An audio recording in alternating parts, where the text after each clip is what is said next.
Hello, everybody. Welcome to the show. I have a super exciting conversation for you today. And I know that because we just had 10 minutes already talking. And I can tell you that this guest is full of wisdom and insight and things that are going to be really helpful for all of us. So welcome to the show. For those of you who are new, I'm so glad you're here. As a reminder, if you're here with us today and you're watching live on LinkedIn or my YouTube channel, you can ask questions. I am a big believer in collective wisdom. So if you have a question, somebody else is going to benefit from your question too, because they're probably thinking it. So let's get our questions in. Let's ask and let's help each other. And if you have an insight, put that in too. I try to repeat or kind of pull up everything I can. We can't get to all of them, but I do my best. So join in, engage. I'm Tamara, your host, Everyday Innovator, Pioneer is my archetype. And I have with me today, Jason Silver. Now, Jason is a founder. He's an entrepreneur. He cut his teeth at Airbnb, so he's got some amazing experience behind him. And he's the author of a book that I'm really excited to dig into, which is Your Grass is Greener. And I want people to hear the name of the title because I feel like that sets up everything. Your grass is greener, not the grass is always greener. There's a reason for that. It's coming out in September, but you can pre-order it. Jason, welcome to the show. I'm so excited to have you today. Thanks a ton for having me, Tamara. Excited to see where we wind up going. Hey, we never know. So here's what I want to open up with. As I was telling you offline, there was a sentence in your book that really caught my attention. And that was, I might botch it a little bit because it's from memory, but it's, you don't have to do different work. You need to do your work differently.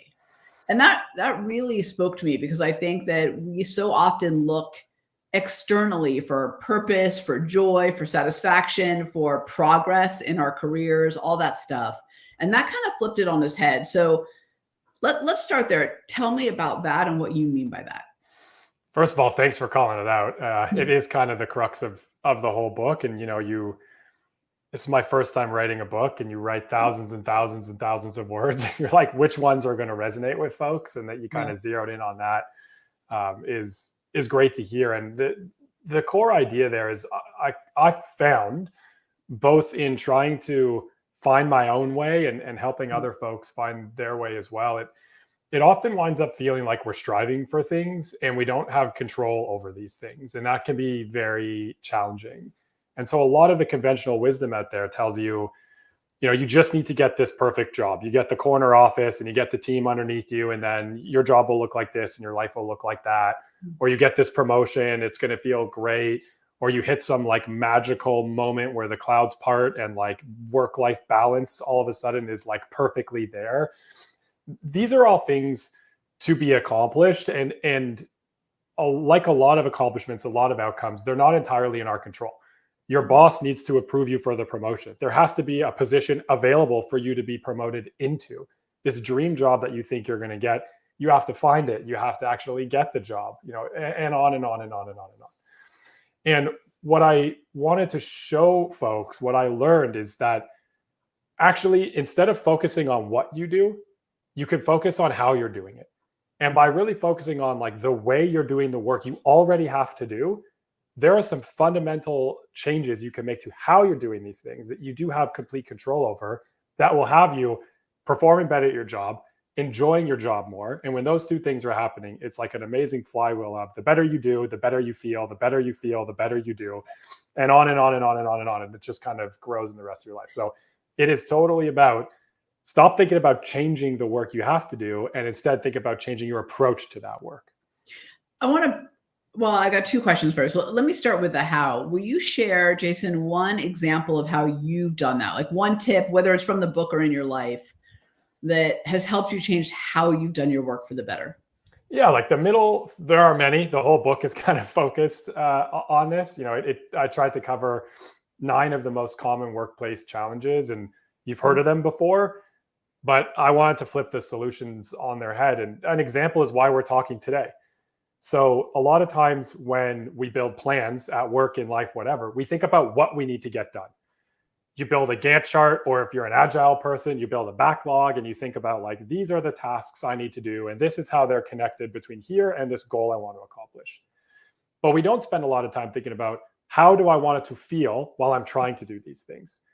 And what I try to recommend is don't stop doing the what type planning, but carve out a small percentage of the time, 10, 20%, and think about how you want it to feel. So an example would be, I have a book launch coming up in September. I don't know how to do that. I've never launched a book before. There's a million and one ways that I can launch a book. Yeah. And people in the industry will tell me you need this many impressions and this much media outreach and this many advertisements and blah, blah, blah, da, da, da, da, da. Okay, cool. Yeah. Well, how do I want it to feel as I go through this? I want to enjoy it. I want to leverage some skills I'm great at. I want to learn some stuff. I really like talking to people, right?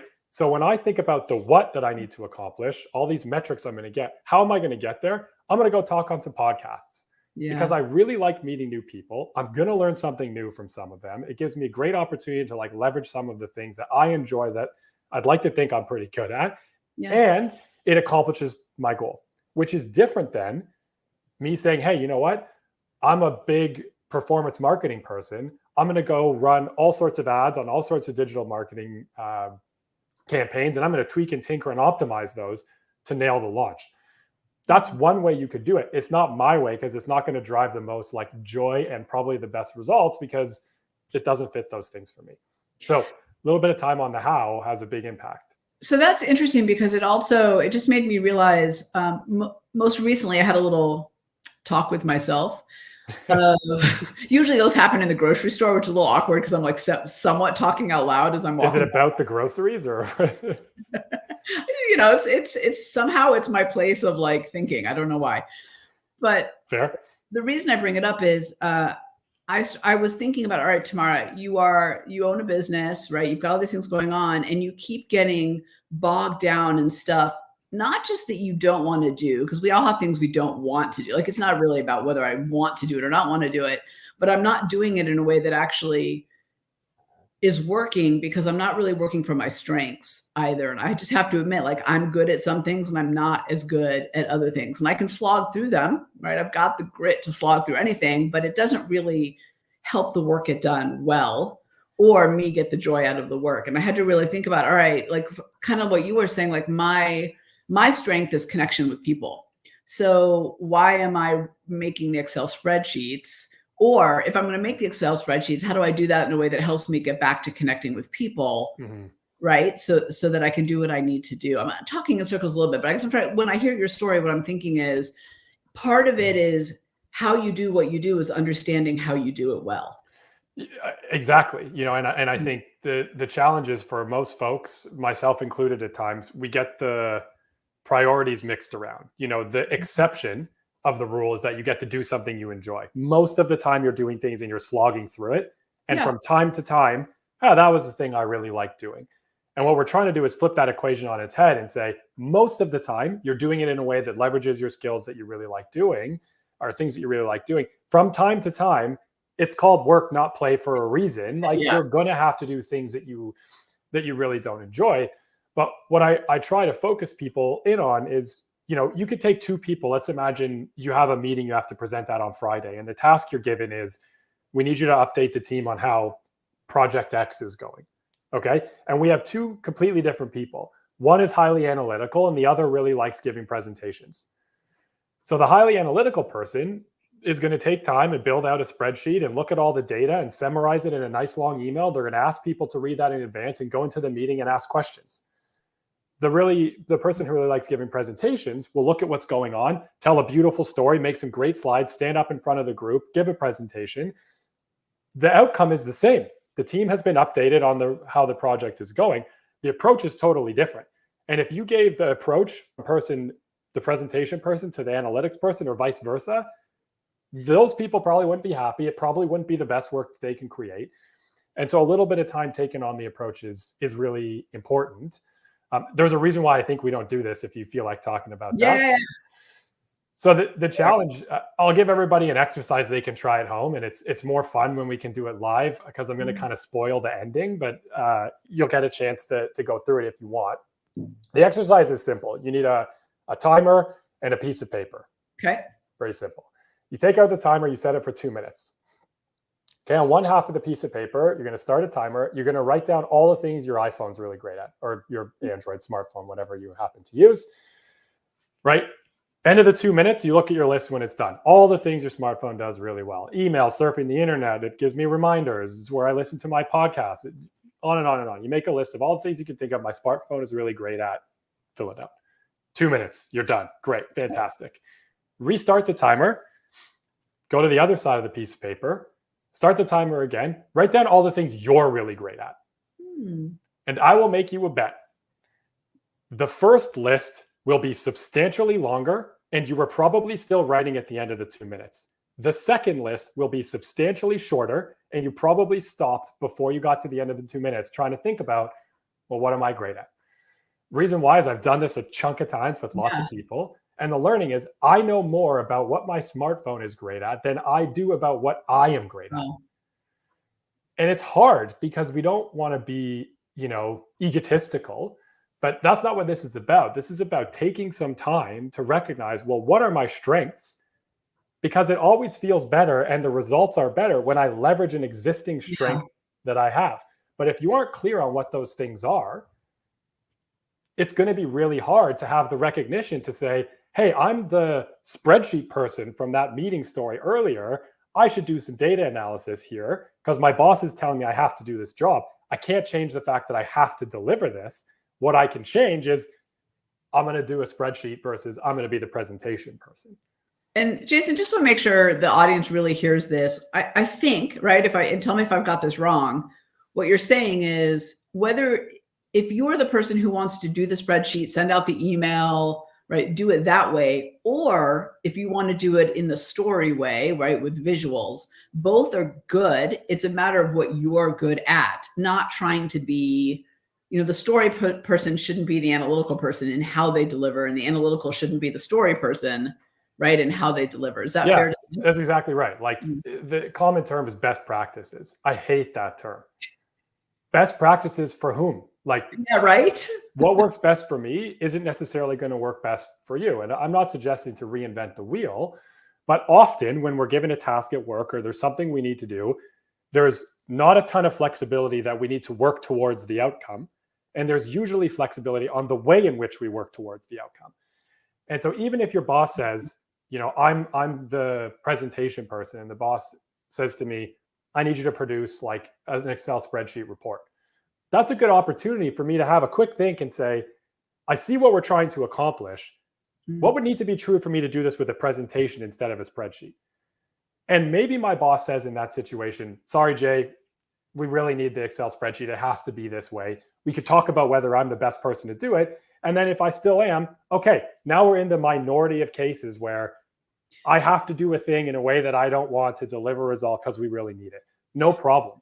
But when you go through that workflow, that will become the exception. But don't you think that, so I've been in business for 25, plus years, and I've worked with a lot of leaders at a lot of different size of companies, from Fortune 100 all the way down to startups. It is very rare that I have met a good leader who says, I care that it's Excel versus this. What they care is the outcome, right? Like, I need to know where we are and what we need to do in Q2, right? That's what they need to know. Right. So I think actually what really ends up happening is we, as the person delivering the work, have a little bit of fear around asking or thinking through that versus it being the boss who actually cares. The challenge too is, I think that's right. And in the moment, if you aren't clear on how you like to do things, what you're great at, it's hard to, in the moment, sitting across the table from your boss, grok the idea of what's the outcome we have to get done here, and then think through on the fly, what are the many different ways I could get this job done and what's going to be best for me, versus in advance, you've done a little bit of work where you did the iPhone exercise from earlier and you have 6 bullets now of, I'm great at these things and I enjoy doing things in this kind of a way. You just have to quickly think about, okay, we need this report at the end of the week. Quickly run through your 6 bullets. Is there a way to map one of them? If yes, ask the question. Yeah. And that's all it is. It's just breaking outside of the autopilot version of someone says do X and there's no questions. We just jump because there's some best practice that's out there. And so just trying to turn it into a situation where doing the thing in the way you don't enjoy, not leveraging a skill that you're already great at, becomes the exception rather than the rule. It's less about slogging and it's more about, hey, I can get this done in a way that's going to be fun for me. I'm on a podcast talking to Tamara. This is great. More enjoyable for me than, okay, I'm going to do Google AdWords, which is a thing I still need to do, but I found my way to get that stuff done, Right. which in my case is, let me go find somebody who's way better at that than I am. I also find too that, I mean, there are things in my work that I have to do that it's not necessarily my strength and I don't love, but because to your point, the scales are weighted more on the side of I'm doing things that in a way that work for me. The things that I have to do that maybe are a little bit more challenging in that way don't feel so bad because I'm getting, to your point about that cycle before, like I'm getting so much joy over here and so much satisfaction in how I'm getting things done that a little bit over here is okay. Yeah, like another great exercise, an extension on the iPhone exercise is to maybe flip the paper over or grab a new piece of paper. And on one side, write down all the things you enjoy doing. So you have a bullet list of, I like making spreadsheets. I like writing emails about my spreadsheets. I like doing data analysis of all kinds, blah, blah, blah, blah, blah. It's a subset of points, okay? Then on the other half of the piece of paper, open up your calendar and look at the amount of time that you spent last week doing those things. And if you're like me, what you'll find is the first time you do this exercise, almost none of the time that you spent not paying attention to it in the previous week is spent doing things that in a way that you enjoy. And so that's a hard thing to shift back from. But once you recognize it, you're like, there's a challenge here I want to solve. And the solve to this one is relatively simple. Instead of trying to eat this giant elephant all at once, tomorrow, do one thing that you enjoy that you might not otherwise have done. So you're going to go on hyper alert of all the tasks I need to get done tomorrow, I'm going to find one that I'm going to do in a way that leverages one of these 6 points that I just wrote down. Right. You will find a way. And it might be only 15 minutes, right? But that 15 minutes adds up over the course of a Thursday, Friday. Then you look back and all of a sudden you realize instead of 2% of my week being in a way that I enjoy, now it's 8%. You ask that question again and again for a couple of weeks, and before you know it, you can flip your job on its head. Okay, so for everybody watching today, listening tomorrow, and throughout the time, I really want you to go do this exercise because I think I'm going to do this right after we get off the podcast. I'm going to look at my week, and I think I'm just going to start tracking because I think for me, I have a lot of open spaces where I get stuff done, and I don't think that it's in my for me, it's not always in my calendar, but I think I'm going to start tracking all the things and start paying attention to it because I have a feeling that I probably am not as scaled as I want to be. But what for all of us, I challenge all of you out there to go do this exercise because I think, Jason, what you've done is really going to make people think about how, to your point, it's not what the work is, it's how you're doing it. And that's actually something that we have internal control over. And I think a lot more than we think we do. Yeah. And to be clear, like I would love to be able to say we live in this like beautiful world where it's always in your control and you can always change how you work. And there are situations where you're in a toxic work environment and the work itself needs to change. The environment is not good for you. The work is not the right work for you. I'm not trying to say that there's never a situation like that. Sure. In my experience, that situation is the minority. And often we feel like we're in that situation when we're not. And so you can actually try to change some of the ways you're working. And it's the best test that I've found for, okay, I tried to change them to be the ways in my book, but you can come up with your own if you want to. I haven't seen a change in my job. That's how I know that it's an external change I need to put into place because I've tried to change the stuff I can control. There's just not a lot of resources out there to show you, hey, you want to enjoy your job more? Here are 3 very tangible, specific steps you can take to make that happen versus some large platitude about how another one that drives me nuts is like work smarter, not harder, which I find offensive because like that assumes I'm waking up every day just like, what is the dumbest way that I can work today? Like I'm not trying to work stupidly, I'm trying to work smart. I just need someone to explain to me, what does that mean? Like, how do I actually work better? That is what I'm passionate about. That's why the book exists. So I saw that on your newsletter pop-up said you're not dumb. And I was like, I love that because it caught my attention, but also because when I thought about it, I thought, wait a minute. I'm not dumb. Hold on. But I'm a fan of work right, which to me is a combination of like doing the right things at the right time in the right way. I don't like work smart either. I don't know if this is a tangent, but I want to kind of step to the side for a second before we get into more how-tos. And I want to dig a little bit into the how comes. You and I started this conversation offline a little bit, which is, we've gotten to this place where we talk about finding purpose and joy and balance and all those things in our work. But the narrative out there, I would argue, is one of external, which is one of, I have to go find it somewhere. So I have to go find the perfect job that's going to bring me purpose, and I get to do everything I want to do. And also flexible work hours that are exactly that meet my needs. And so that I can balance everything. I've yet to meet someone who did that, first of all. Yeah. And second, there's, to your point, there's so much more that's really internally driven than external. But I guess my question to you is, why do we put so much control on the outside and trying to find things on the outside versus on the inside? Is it just because we don't know how? Is it because that's the BS people are spewing out there because it sounds good? Like, where does this come? Why are we struggling with this so much? Yeah, I'll preface that, I'm not a psychologist, and your question is like deep psychological one, but I am an armchair psychologist. I've a big interest in this stuff, and I try to read as much as possible in the area. And I think the reason why is because it's easy, and measuring everything else is really hard. So an example there, the term is a heuristic, right? So I can't track something, so I come up with a heuristic that's a better way to do it. Example, it's really hard to know what my impact is in a given week, right? To figure that out, I have to think about, what did I need to accomplish?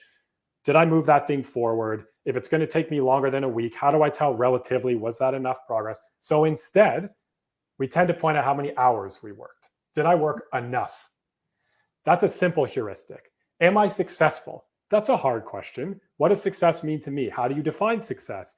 Where are you on that scale for yourself? Right. So instead, how much money do I earn? Is a much easier question, but it's not actually answering the root of what we want to answer.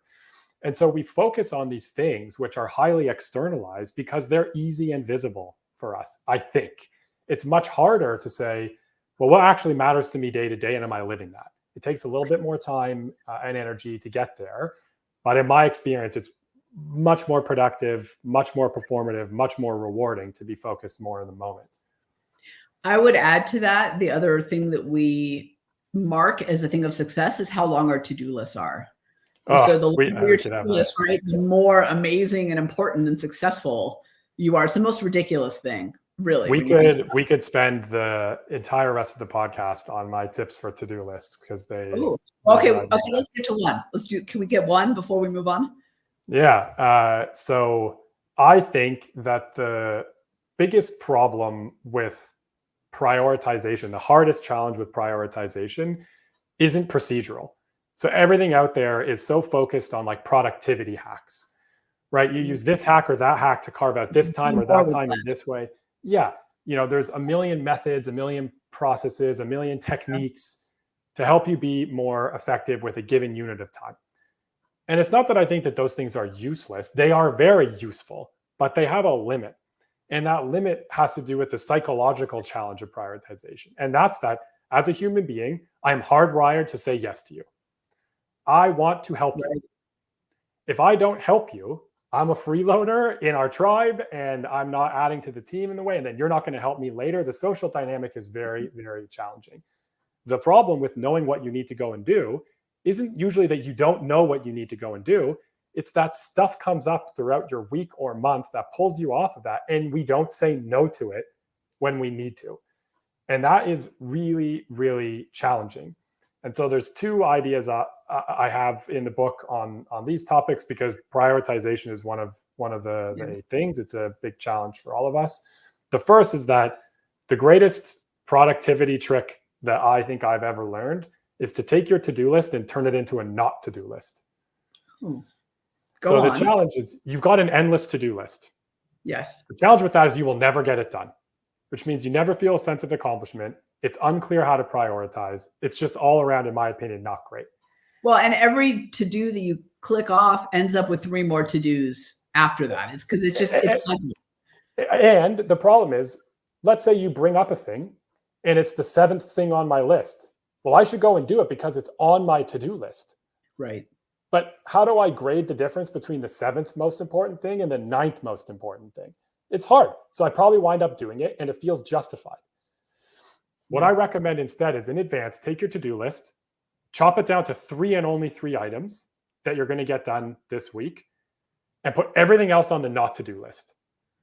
And the reason why we're doing this is so that you are explicitly saying to yourself in advance, I'm not doing these things. They're important and they're not going to happen this week. So that when a distraction comes up, you ask me to work on the 7th most important thing. I don't have to think in the moment, is it right for me to work on this? I already made that decision. Now I just have to figure out how to say no in a great way because frankly, it's hard. So there's a not to do, and then I can give you the way to say no if that's. Yeah, well, I'm getting like a string of questions in about how do I say no. So let's go there. Yeah. So the way to say no, which is very hard, and again, I'll be clear that we're going to talk like exception rule mode. The rule is we want to try to say no to distractions. The exception is there are times when we can't. Someone needs a thing. It has to be us. It has to be in that moment. Great.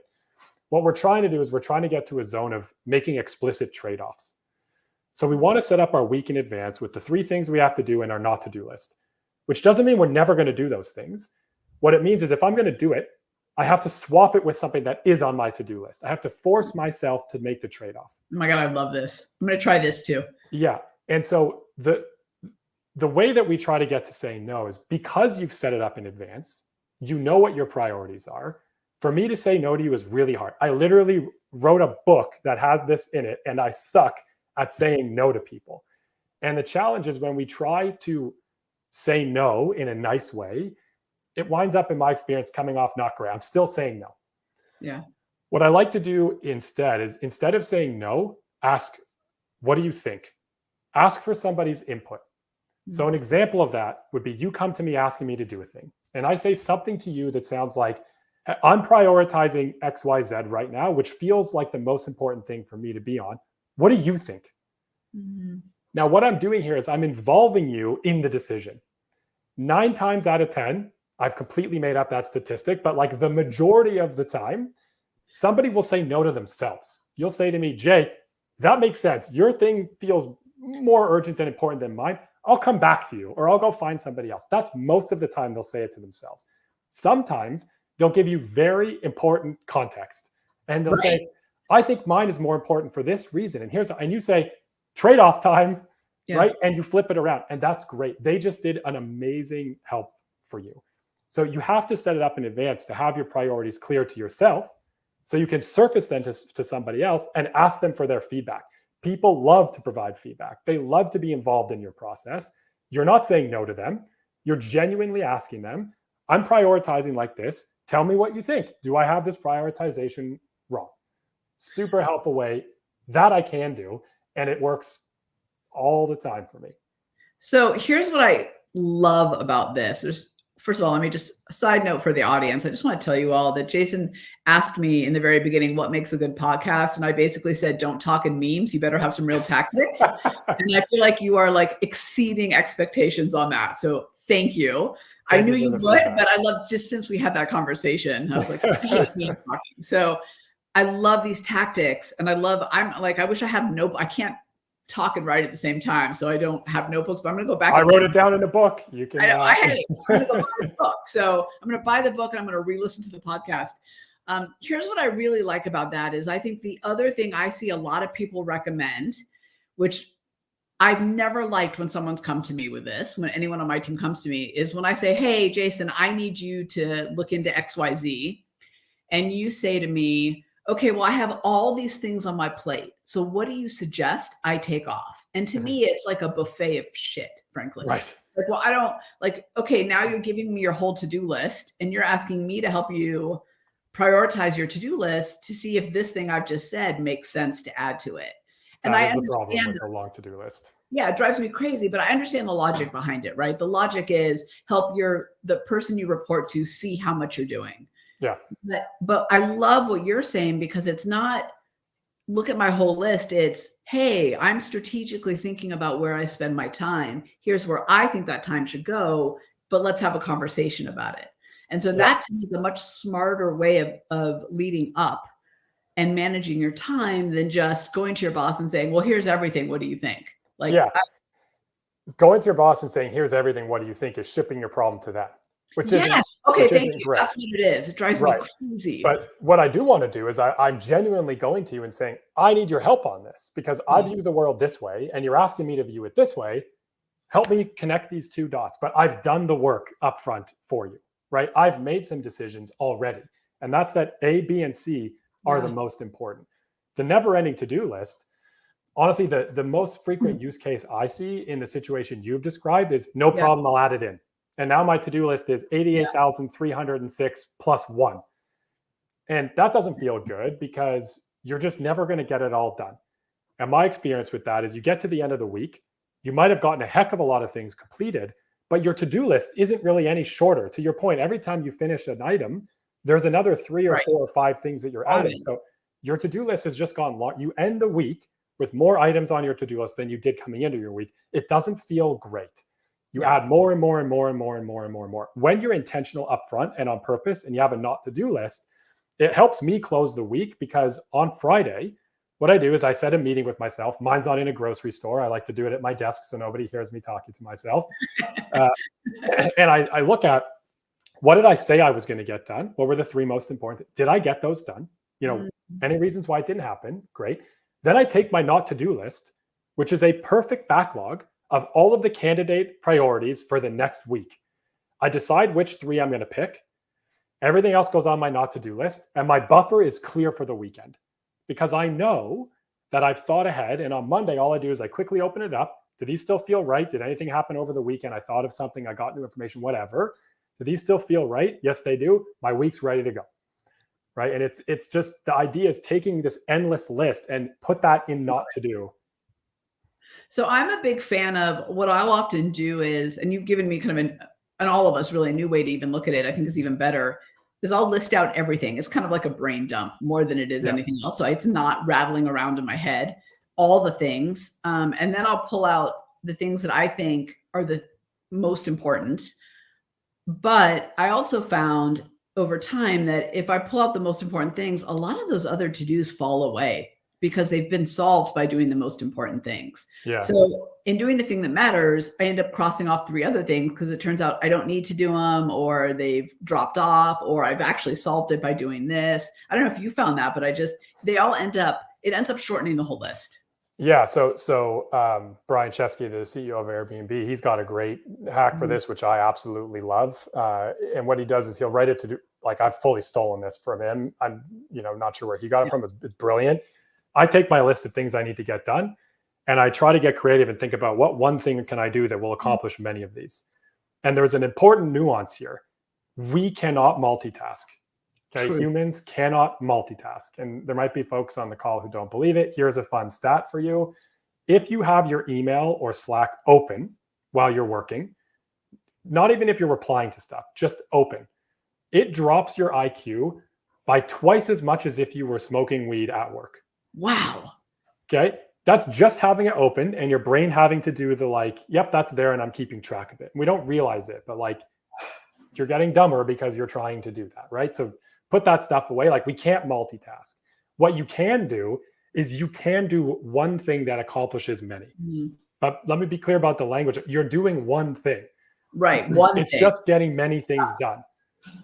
Right. And so looking for ways to connect your tasks, when you look at your endless to-do list, is there some way where you can take number 2, number 6, number 10, and number 24 and think about a task where if I just do this one thing, it's going to give me a benefit across each one of these.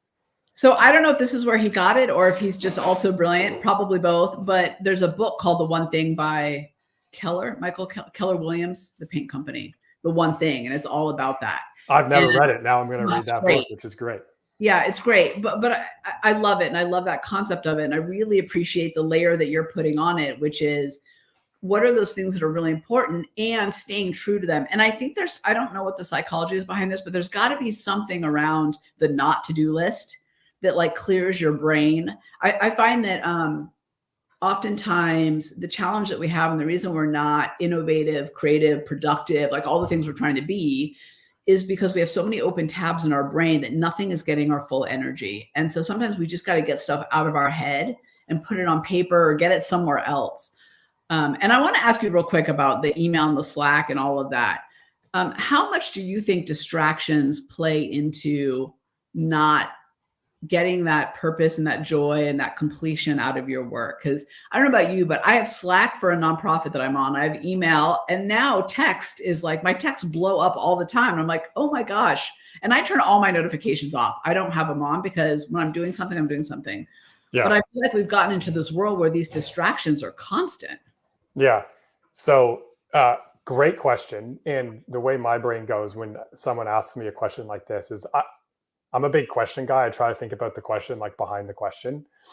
And the question behind that question that I think is really important, and I don't think we give it as much space as it deserves, is like, what is a distraction? And the more I thought about that, the more I realized like a distraction is incredibly context dependent. So there might be an assumption that answering email in a meeting is a distraction and you should never do it. Right, right.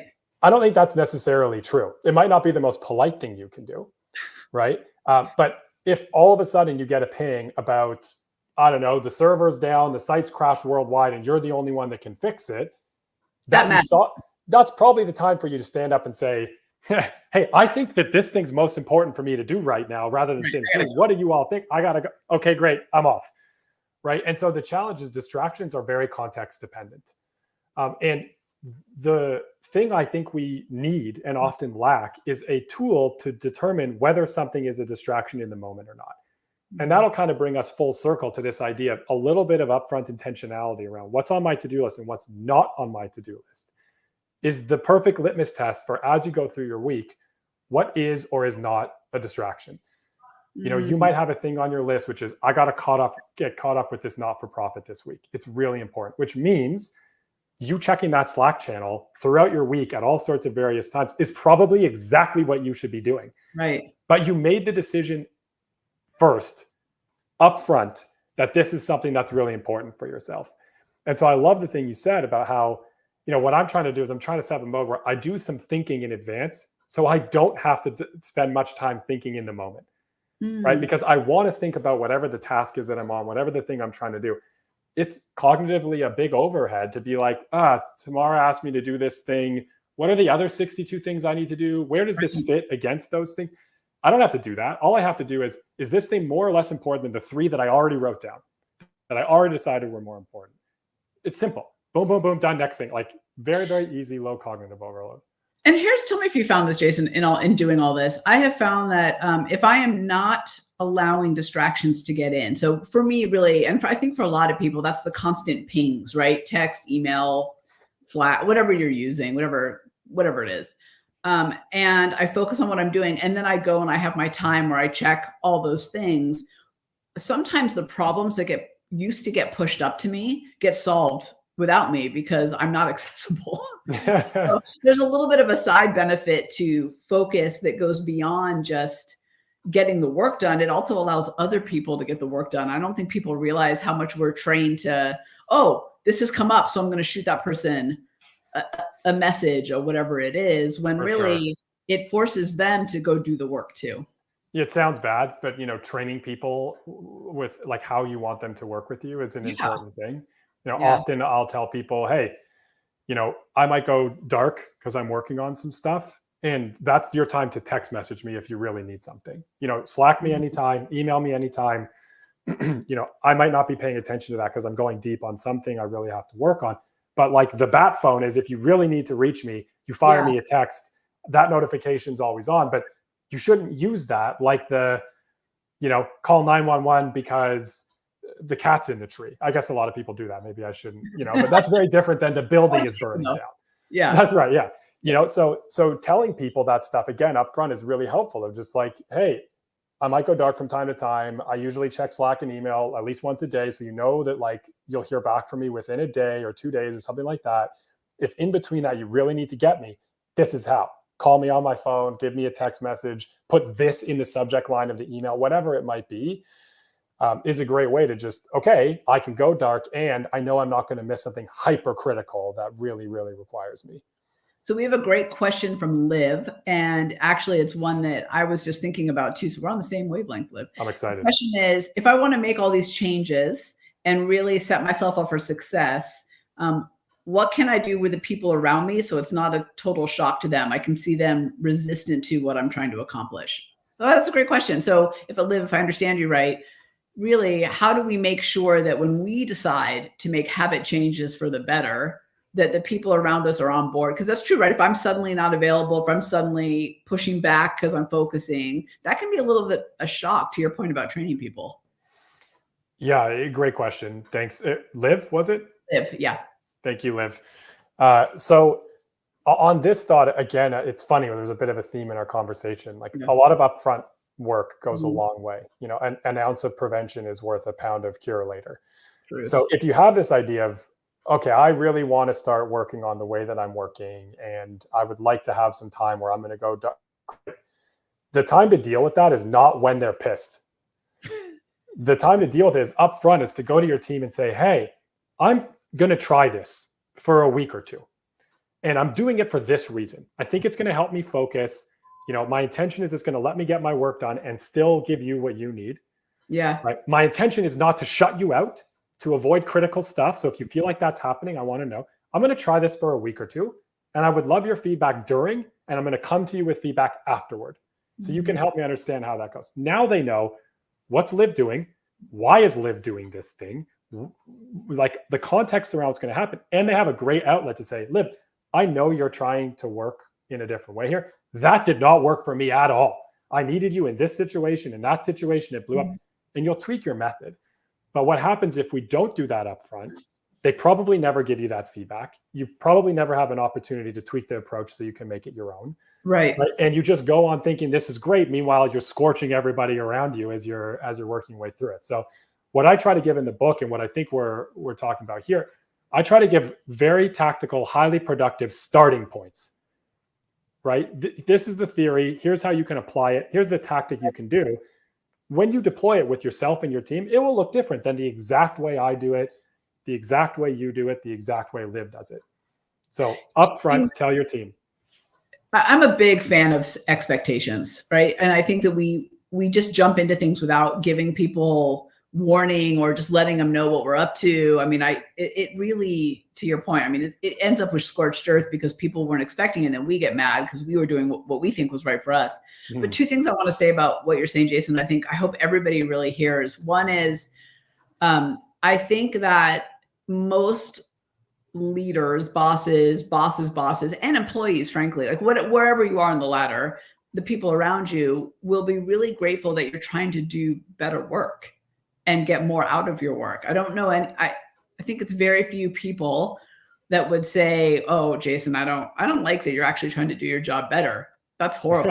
Like, right. And so if they would, you want that information up front, because when you get that information up front, you can say, oh, Tamara thinks this is a terrible idea for A, B, and C reason. And I can think about that and say, okay, am I going to make the decision regardless of the fact she doesn't think it's a good idea? I'll make that. Or maybe she has some good points.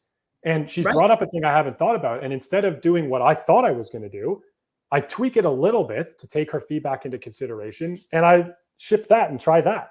But you want it up front, because the point is, if they're going to get pissed, it's going to happen. You might as well get that out in the open before you do a thing. So you have an opportunity to let them feel heard, actually listen to them, take their feedback into consideration. It will be a better end product as a result. So 100%. And again, I think making your intent clear is important. And I highly recommend making your counter intent clear. I'm doing this because X, Y, Z. It is not my intent that A, B, C, right? Like we said earlier, I'm trying to make sure I have time to push things forward. It is not my intention to shut off the world and not give you a way to get critical information to me in a timely manner. You're telling them exactly what you want them to know, so that if that counter intention feels like it's happening, it's easy for them to raise their hand and say, hey, Liv, remember that thing you said you didn't want it? It's happening right now. We're going to have to address this. But in the absence of that, it's hard for them to know that that's something they should raise their hand about, because you haven't given them permission, really. So I just want to make sure everybody heard that line, because Jason, that line you just said about it is my intent, it is not my intent, is really powerful in a lot of situations. And so there's a lot you're taking out of this podcast, I know, because I am. And that line is really powerful. So thank you for sharing that, because I think in a lot of situations that line works. Like, hey, Jason, I really think, the business should go here. The intent of that is XYZ, right? Is to get more customers in this way. I'm not trying to pull away from the project you're working on right now. Mm-hmm. So I think that line is that kind of both sides of it. And it opens up the conversation to what you're trying to accomplish and maybe their barriers to you. Yeah, that's just it. And I think that the making your intention explicit, if you're a leader or not, I don't think it matters. It's valuable in both cases. But when the intent is not explicit, what I hear is you say to me, we need to go and get more customers.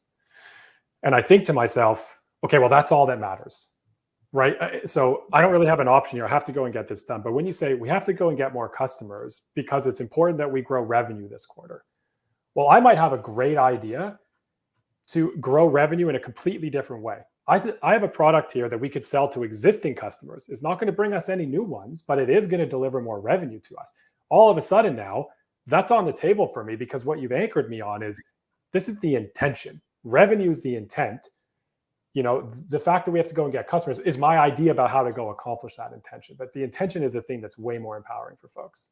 I want to go back to something you said earlier that had just been rattling around in my brain since you said it, because I'm a big believer in this too. And I want to hear you break it down from your perspective. You said, I'm a believer in the question behind the question.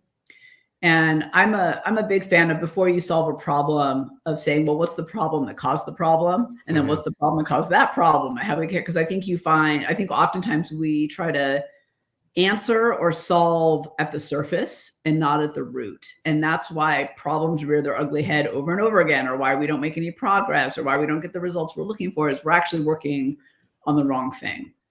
When you say that kind of question behind the question, what do you mean by that, and why is that so important to you? Personally, I think answers have become a commodity. I think it used to be true that your ability to come up with the best answer was the most differentiating thing that you could do. And, that was back when, to get information, you have to go to a library. I don't know if any folks on the call had to do that kind of stuff, but, information was scarce. Yes. So coming up with answers was challenging. Yes. Today, Google is answering like 99,000 questions a second. ChatGPT makes it as easy to get answers as talking to the person at the desk next to you. But both of those things require incredible questions, prompts, whatever it might be. And what I find is, on any team, startup, big company, whatever, we're able to solve problems that we're looking at. We can't solve problems that we're not looking at. And what a question does is it uncovers the problem we should be focused on. And so when I think about how to get the most out of a team, I'm not thinking about how I can provide the best answers. I'm thinking about, what's the question that this team needs to be focused on in order to figure out what we're going to go and do. I'm most interested in the questions people ask in certain situations. How do they drill to the core of what we're trying to figure out? Ask a well-worded question, because once it's there, we have a problem statement, we can go and explore it, and we're going to figure out a solution at some point, unless it's impossible, which, you got to violate a law of physics or break some law of society, which is so rare. Yeah, it's very, very rare. Yeah. That's right. But usually, it's the question. Behind every great answer is an even better question, in my opinion. So I'm constantly looking for, where is that question that's going to unlock the thing? So one of my favorite things to do is, when someone asks me a question, I'll often not answer it and respond with, that's a great question. What makes you ask? Because then I actually really get to understand the intent and the why behind what they're asking. And it gives us all a chance to really dig deeper. It's one of my favorite things to do, especially actually when I think I know the answer. Because oftentimes, even that first, I think kind of what you're saying too, even that first question is just up here and not really where we need to be focused. Yeah. No argument for me on that one. You're asking somebody the intention for their question. It's forcing them to make their intention explicit. That's going to help you with the answer in a very big way. That question about revenue is a great example. If somebody was saying, okay, we need to go and get revenue, okay, why are we doing that? That person could be worried about their job. They think the company's tanking. The person could be excited about the growth we have to go and get because there's a big quarter coming up. Maybe we're raising money. Maybe we're not doing as well as we. Who knows? The intention behind it is what really helps us see, there's a reason for this. And pulling it out with a question like that, I think is great.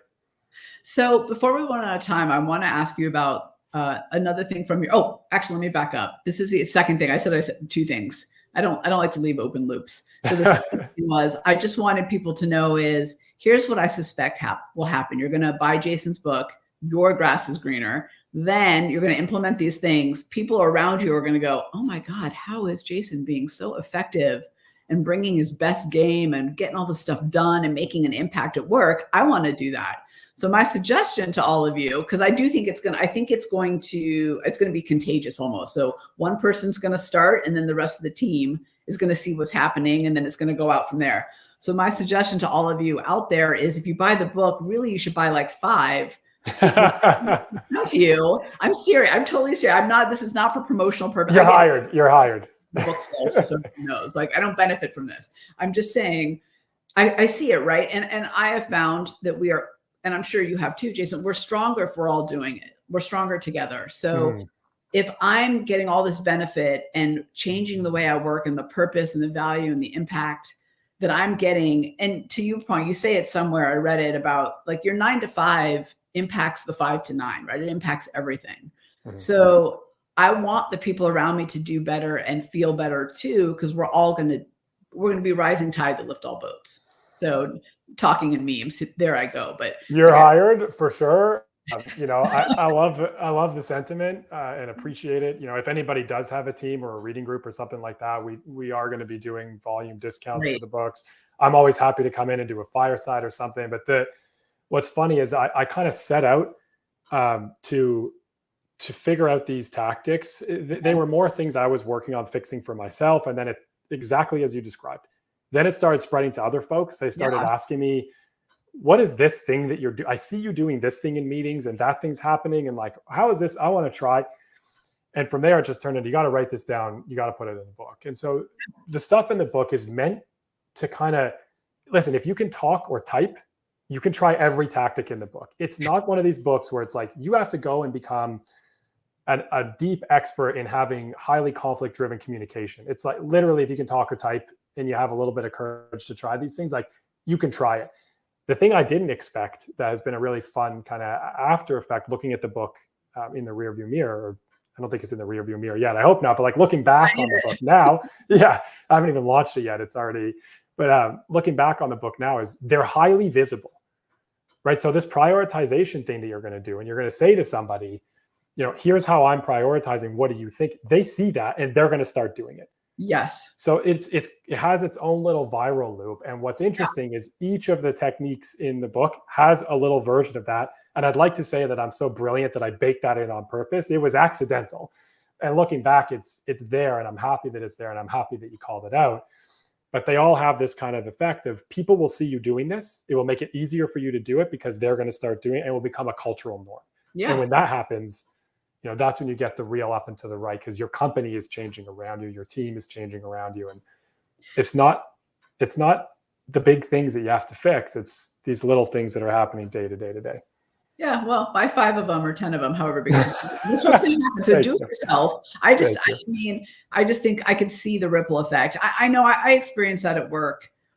Years and years and years and years ago, when I was doing new innovation and brand strategy in New York City. So I was very junior, but I decided just on my own what I did was not as good as what you're recommending and the tips you have in your book, but I decided to make some changes in how I worked to do better for me. And one of them was a very simple, I came in early. I'm a morning person. And, New York City doesn't start till like 9, 10 o'clock to really roll. And that doesn't work for me. Like, I want to start working at 7. So I started coming in at 7, which meant I left closer to 4, but it was hard for people. But as my work started to improve, other people wanted to make changes to how they worked. Mm-hmm. And that's just a simple example, but I remember it so clearly because people would come up to me and say, how are you like getting all this great stuff done so easily? And I was like, well, turns out that like I do great work in the mornings. So I'm here before everybody else, and it's done before the distractions hit for me. So love it. Great example. You need to be morning people. It was just that, hey, Tamara's over here doing things that work for her. How do I do that? So I know what's going to happen. So I'm just telling everybody, I can see it, do it, and then bring the team along, and everybody benefits. So here's the other, I know we're running out of time, but I got two last things, but one is you also talk about working 4 days, not 5 days, but not till midnight. Tell me more about that, because I think, well, here's what I truly think. I think we are inundated with tasks in our personal and our professional life. And what we all really need is an extra day to get other stuff done, or just get that, like, plug in and get the energy back up in our bodies and our brains. So I'm a fan of the 4-day work week, not because I feel like you want to do less, because I actually feel like it helps you do more in a different way. Yeah. So the first third of the book, this is a great topic to try to crush through it, like Yeah, and like record breaking time. But I'll let you cut me off if and when you feel like it's the right time to do it. But the first third of the book is all about how to do 5 days of work in 4 without working till midnight.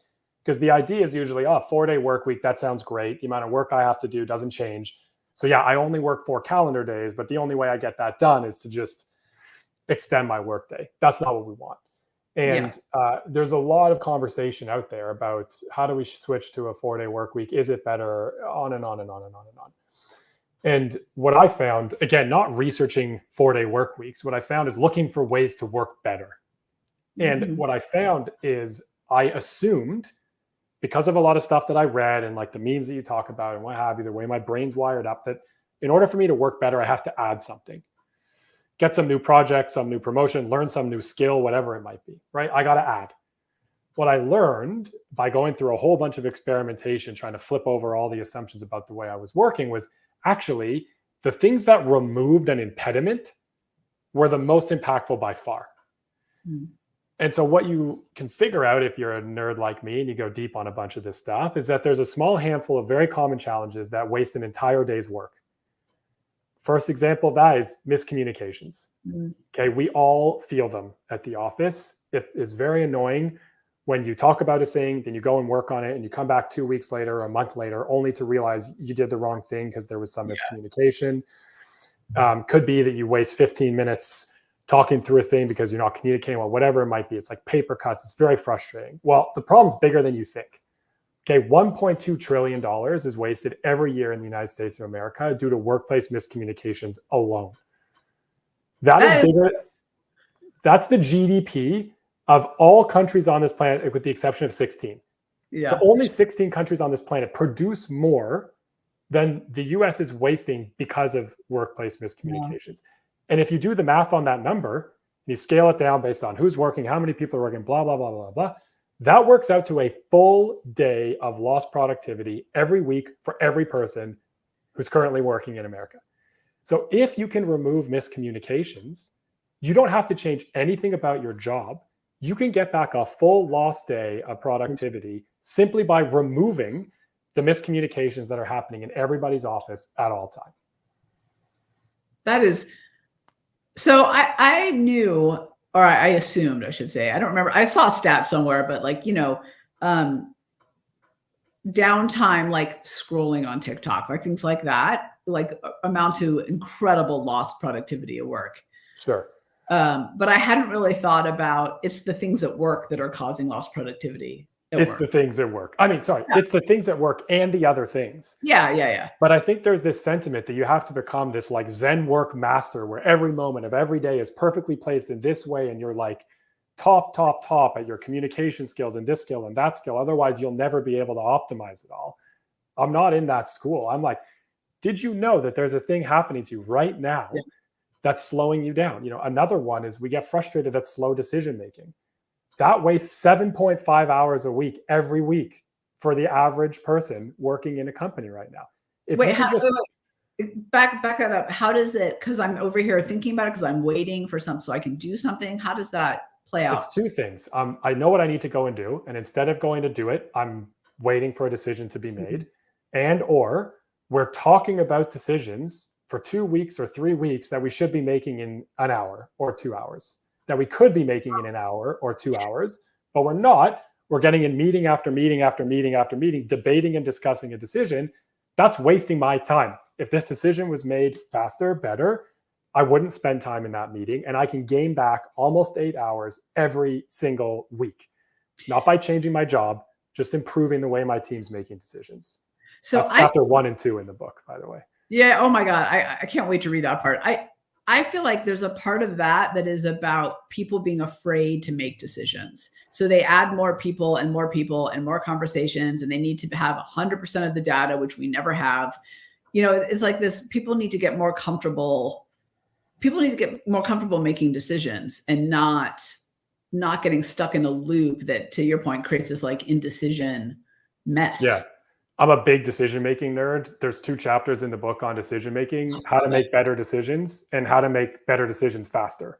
Yeah. One chapter is all about how do you work with the folks around you to make decisions that are still high quality, but substantially faster. And the other is entirely on the problem that you just described. Why do we feel indecision? What can you do when you're not confident on the direction you can go? And here's a step-by-step process to make, in my opinion, every single decision you make better. And it's based on an octopus, which is super fun as well. So, oh my gosh, I love it. Okay. I can't believe we're out of time. I got one last questions for you, but before I go into that, I just want to say thank you. This has been absolutely fantastic. I know that everybody watching and listening is going to get, I'm sure people are taking copious notes, and they should go buy the book because clearly there's a lot of real tips in there to actually make effective change. Here's what I love about it. It doesn't change you. It actually makes you more of you and doing things in the way that work for you. But also the part that I think a lot of people miss too is, how do I communicate that to the people around me so that I can make these changes? Because that is just as important as you making the changes. You can't be successful if the system around you is acting in opposition. I mean, thank you. And again, you're hired anytime I need to do promotional stuff. I'll shoot you a note. I don't do, marketing, but maybe I should. I grew up in the brand strategy world in New York. So, but I'm not saying that to be a marketer. I'm saying that because I actually think that's very true. Thank you. Yeah. Okay. So here's my last questions for you. And just so you know, this is a part that we're going to pull out that we just started doing. I'm going to do them with a podcast. We do them with Man on the Street. So I'm going to ask you 3 questions, and I'm just going to tell you real quick what those questions are, just to prep you for a moment. It's give me a moment or an outcome that you're really proud of. What did you do to make that happen? Mm-hmm. And then what advice do you have for other people? And it can be anything. We have responses, anything from they got their first pull-up to they were present at their kid's football game to they launched their business. So to they got over cancer. So anything you want. Wow. I know, right? It's the Oprah question. Okay. So, and do me a favor, because we're going to pull this out. I know we're live here, so everyone knows you, but say your name and what you do. And I will ask you the questions as we go. So don't think you have to remember everything I just said. Because I think it was you that said great communication ends when the words leave your mouth. So that's right. Yeah. So, first of all, stuff again me. Good yeah. So anything goes. Personal and professional. So start off, Jason. Name and what you do. My name's Jason Silver. Friends call me Jay. What I do is I'm a founder, built a bunch of companies. Now I advise other founders, and I wrote a book to help people work better. And you want to know a moment or an outcome that I'm proud of? What's a moment or something you accomplished that you're proud of? I mean, I want to say the book, which feels a little bit self-serving, but honestly, I'm proud of the book, and there's a reason why specifically. It hasn't even launched yet. I'm proud of it because it's the first thing in my career that I feel like I've ever done purely for the creational process of it. I didn't start it as a business project. I didn't start it because it was going to make money. I didn't start it because I was trying to be famous. I started because I enjoyed the process of writing it. And that makes me feel very proud of the other day, my publisher shipped me a box of the books, and I opened it up, and I was holding this physical book in my hand, and I felt very proud in that moment of just focusing on the creative process. What actions did you take to help you to make this happen? Bang my head against the wall, smash my laptop through, windows. I think writing a book is challenging. I got through a lot of self-doubt. I still have it. I have a lot of imposter syndrome around, when someone says, oh, you're an author, I'm looking behind me for who that person is. I think really, I tried to carve out time, and that was it. I just tried to do left foot, right foot.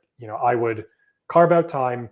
Let's write a thing down. And then good, bad, or otherwise, someone that's not me is going to take a look at it.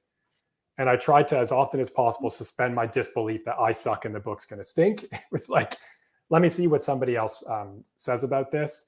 And I would say one big thing that really kinked the curve on the book is I wound up working with one of the editors from Atomic Habits. And I sent pieces of the book around to a bunch of editors I really respected. And one of them wrote me back, Blake, and like it really changed the trajectory of the book in a huge way. What advice do you have for other people trying to put that creative energy into something? I think sometimes we get so wrapped around the axle about the outcome. It's so hard to put that piece aside. For me, it's so hard to put that piece aside. How many people are going to read it? What's going to happen with this? Is it going to be popular? Is it going to flop? And instead, I'm trying to write a chapter on decision making that I've tried to anchor to an octopus in order to make it feel really enjoyable to read and that matters to me. And that's a problem I'm trying to solve. And so I just tried to get very focused on like, what is the problem right in front of me? How do I solve this problem? The 17,000 problems that are coming next, they'll still be there. But let's just get this one done. And it's very frustrating and hard to write a book. But if you are working on something really creative, just try to focus on left foot, right foot, be clear about why you're doing the thing. For me, it was, I just want to create. Therefore, the creation is the thing to be measuring, and left foot, right foot towards it. And now I get to see what happens. Jason, this has been absolutely fantastic. Thank you so much for joining me. I'm excited to get the feedback from the audience and kind of what they're putting into action, but there's just so many tips. So for everyone, re-listen to the podcast. You can fast forward through anything I say and just go to all of Jason. I'm very, very grateful for the opportunity. I really appreciate it. It's fun for me to get some actual questions coming in. Thanks for folks who did that. Yeah. I don't mean actual, I mean like from people other than you. Yeah. It's really cool to do a live. From real people. No. People other than the folks that I can see right now, which is just you. That was really fun. I'm very grateful for the opportunity to come on and chat with your audience. And for anyone interested, yourgrassisgreener.com is where you can find the book, and you can reach me that way as well. You can hop in now and get the pre-order, and I'd love to hear what you think. And we'll put all those links in the show notes too, to Amazon, to the website, to all of that as well. Yeah. Thank you.